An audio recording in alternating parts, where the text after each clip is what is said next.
Talking real estate with John Gibson, your sidekick Mark Warren, special guest John Rocker. John, I heard you speak about empathy as a major contributing factor to your success. Is it true when employees know how to be empathetic, they can use their improved communication skills to better relate to customers? Yeah, absolutely. I think empathy for me is, I call it my own silver bullet. I think empathy, we always talk about putting ourselves in the shoes of the customer, but that's about as far as it goes a lot of the time. I mean, there are people that do what I do extremely well and sometimes better than me as well. So I'm not perfect, but I do focus on empathy. I focus on putting myself in the place of the consumer, and I think about not only what I need to do with them while they're with me, when they come into the dealership, but I actually go back a lot further than that. And I think a lot about, and we discuss it at work as well, what they've gone through to get themselves to the dealership. The decision-making that goes on. So the average person that buys a car thinks about it 12 months before they actually transact. So that's 12 months of history that nobody ever talks about.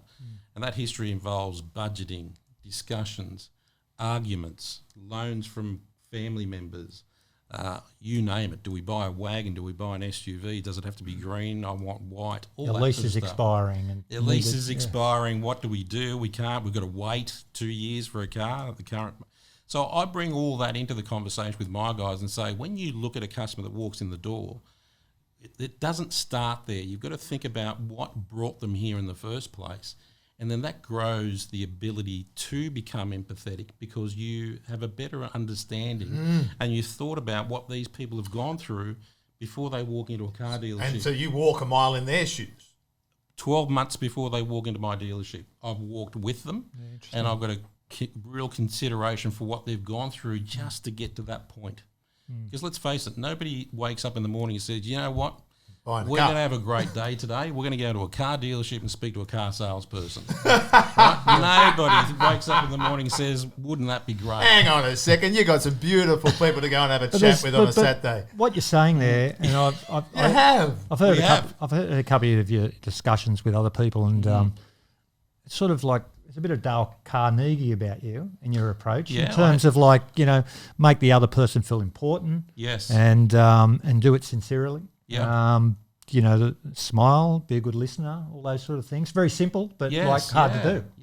Yeah, it's hard to deliver consistency. That's the problem. So I think intuitive, all salespeople, I don't think there's a bad salesperson in the industry. Let me put it again another way. There isn't a salesperson in the industry that doesn't know what to do and do it well, but the good guys, the top 5%, do it all the time. Yeah. It's just that consistency piece. And I think that's the same thing in sport. I think in business. I think in life, in love. Consistency is something that's really underrated, and that's what I sort of try and drive. That background of what got the customer there, and then that consistency about keeping them on track, meaning my sales team, as to what it is that the customer wants, not what it is that we want to show them.